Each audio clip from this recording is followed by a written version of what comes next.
Percy Jackson and the Olympians, The Lightning Thief. Chapter 2. 3 old ladies knit the socks of death. I was used to the occasional weird experience, but usually they were over quickly. This 24/7 hallucination was more than I could handle. For the rest of the school year, the entire campus seemed to be playing some kind of trick on me. The students acted as if they were completely and totally convinced that Miss Kerr, a perky blonde woman whom I'd never seen in my life until she got on our bus at the end of the field trip, had been our pre-algebra teacher since Christmas. Every so often I would spring a Miss Dodd's reference on someone, just to see if I could trip them up, but they would stare at me like I was psycho. It got so I almost believed them. Miss Dodds had never existed. Almost. But Grover couldn't fool me. When I mentioned the name Dodds to him, he would hesitate, then claim she didn't exist. But I knew he was lying. Something was going on. Something had happened at the museum.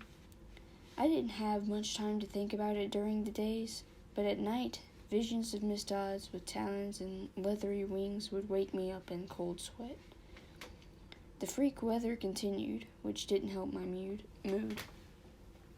One night, a thunderstorm blew out of the windows in my dorm room. A few days later, the biggest tornado ever spotted on the Hudson Valley touched down only 50 miles from Yancey Academy. One of the current events we studied in social studies class was the unusual number of small planes that had gone down in sudden squalls in the Atlantic that year. I started feeling cranky and irritable most of the time. My grades slipped from D's to F's. I got into more fights with Nancy Bobbitt and her friends. I was sent out into the hallway in almost every class. Finally, when our English teacher, Miss Nicole, asked me for the millionth time why I was too lazy to study for spelling tests, I snapped. I called him an old sot. I wasn't even sure what it meant, but it sounded good. The headmaster sent my mom a letter the following week, making it official.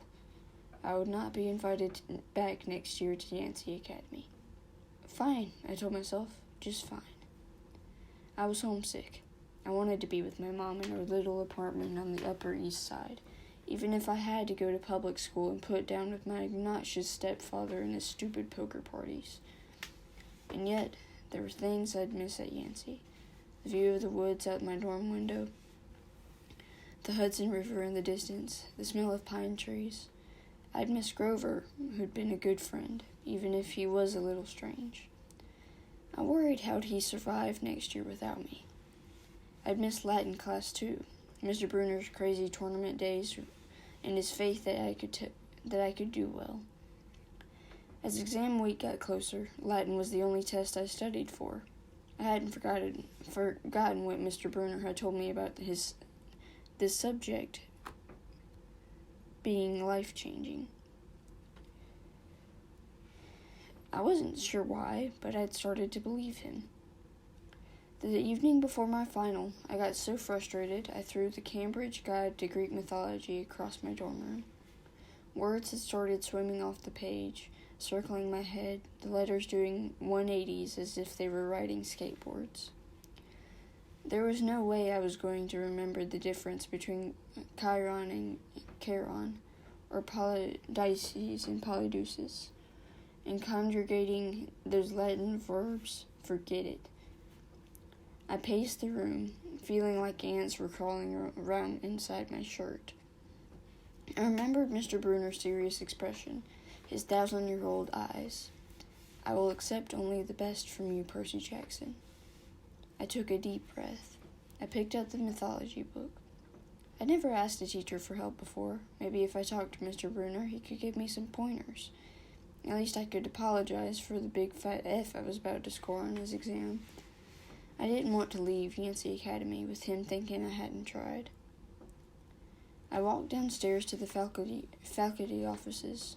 Most of them were dark and empty, but Mr. Bruner's door was ajar, light from his window stretching across the hallway floor. I was 3 steps from the door handle when I heard the voices Mr. Bruner asked a question. A voice that was definitely Grover's said, "Worried about Percy, sir." I froze. I'm not usually an eavesdropper, but I dare you to try not listening if you hear your best friend talking about you to an adult. I inched closer. "Alone this summer," Grover was saying. "I kindly went into school. Now that we know for sure, and they know too, we would only make matters worse by rushing him," Mr. Bruner said. "We need the boy to mature more." "But he may not have time. The summer solstice deadline will have to be resolved without him, Grover. Let him enjoy his ignorance while he still can."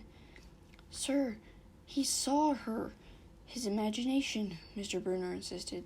"The mist over the students and the staff will be enough to convince him of that." "Sir, I can't fail in my duties again." Grover's voice was choked with emotion. "You know what that would mean." "You haven't failed, Grover," Mr. Bruner said kindly. "I should have seen her for what she was. Now let's just worry about keeping Percy alive until next fall." The mythology book dropped out of my hand and hit the floor with a thud. Mr. Bruner went silent. My heart hammering, I picked up the book and backed down the hall. A shadow slid across the lighted glass of Bruner's office door. The shadow of something much taller than my wheelchair-bound teacher, holding something that looked suspiciously like an archer's bow. I opened the nearest door and slipped inside. A few seconds later, I heard the slow clop, clop, clop, like muffled wood blocks, then a sound like an animal snuffling right outside my door. A large shape paused in front of the glass, then moved on. A bead of sweat trickled down my neck. Somewhere in the hallway, Mr. Bruner spoke. "Nothing," he murmured. "My nerves haven't been right since the winter solstice." "Mine neither," Grover said. "But I could have sworn—" "Go back to the dorm," Mr. Bruner said. "You've got a long day of exams tomorrow. Don't remind me." The lights went out in Mr. Bruner's office. I waited in the dark for what seemed like forever. Finally, I slipped out into the hallway and made my way back up to the dorm. Grover was lying on his bed, studying his Latin exam notes like he'd been there all night. "Hey," he said, bleary-eyed. "You going to be ready for this test?" I didn't answer. "You look awful," he frowned. "Is everything okay?" "Just tired." I turned so he couldn't read my expression and started getting ready for bed. I didn't understand what I'd heard downstairs. I wanted to believe that I'd imagined the whole thing. But one thing was sure. Grover and Mr. Bruner were talking about me behind my back. They thought I was in some kind of danger. The next afternoon, as I was leaving the 3-hour Latin exam, my eyes swimming with all the Greek and Roman names I'd misspelled, Mr. Bruner called me back inside. For a moment, I was worried he'd found out my eavesdropping the night before, but that didn't seem to be the problem. "Percy," he said, "don't be discouraged about leaving Nancy. It's for the best." His tone was kind, but the words still embarrassed me. Even though he was speaking quietly, the other kids finishing the test could hear. Nancy Bobbitt smirked at me and made sarcastic little kissing motions with her lips. I mumbled, "Okay, sir." Mr. Bruner wheeled his chair back and forth, like he wasn't sure what to say. "This isn't the right place for you. It was only a matter of time." My eyes stung. Here was my favorite teacher in front of the class telling me I couldn't handle it. After saying he believed in me all year, now he was telling me I was destined to get kicked out. "Right," I said, trembling. No, Mr. Bruner said. "Oh, confound it all. What I'm trying to say, you're not normal, Percy. It's nothing to be—" "Thanks," I blurted. "Thanks a lot, sir, for reminding me." "Percy—" But I was already gone. On the last day of the term, I shoved my clothes into my suitcase. The other guys were joking around, talking about their vacation plans. One of them was going on a hiking trip to Switzerland. Another was cruising the Caribbean for a month. They were juvenile delinquents like me, but they were rich juvenile delinquents. Their daddies were executives or ambassadors or celebrities. I was a nobody from a family of nobodies. They asked me what I'd be doing this summer, and I told them I was going back to the city. What I didn't tell them was that I'd have to get a summer job walking dogs or selling magazine subscriptions and spend my free time worrying about where I'd go to school in the fall. Oh, one of the guys said, "That's cool." They went back to their conversation as if I'd never existed. The only person I dreaded saying goodbye to was Grover, but as it turned out, I didn't have to.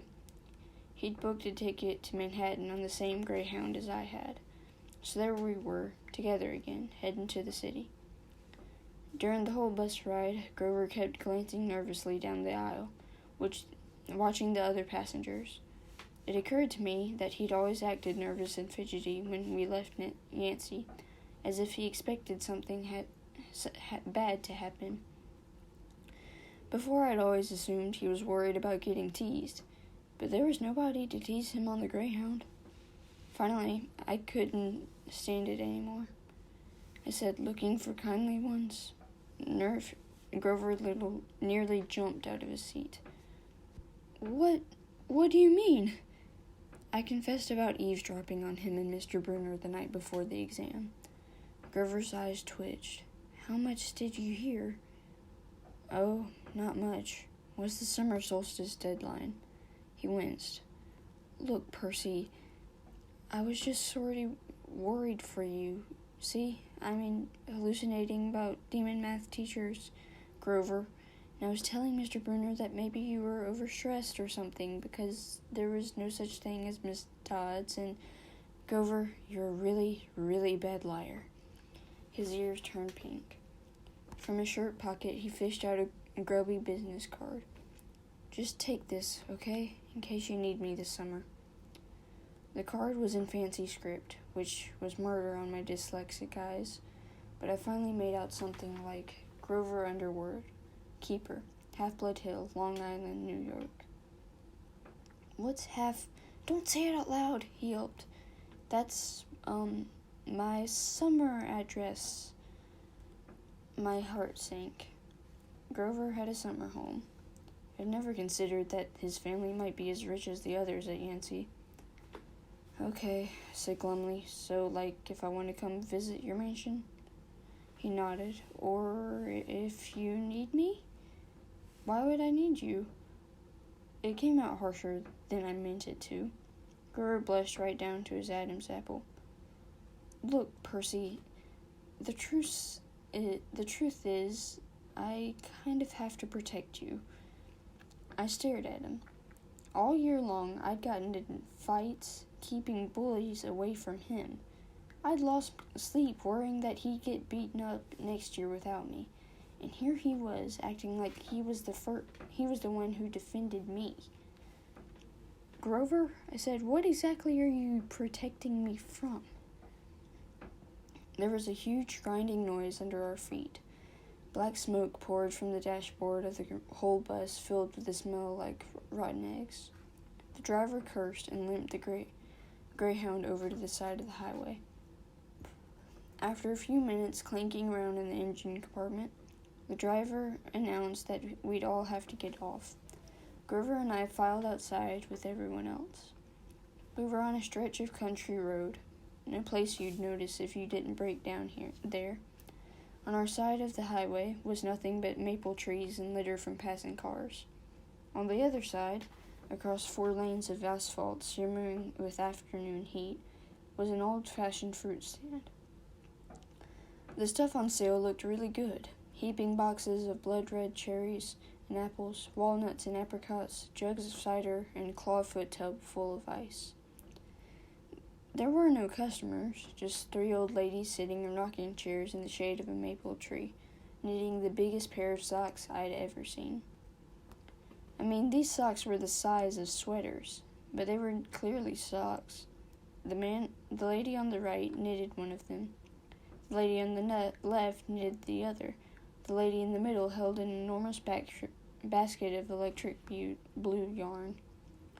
All three women looked ancient, with pale faces wrinkled like fruit leather, silver hair tied back in white bandanas, bony arms sticking out of bleached cotton dresses.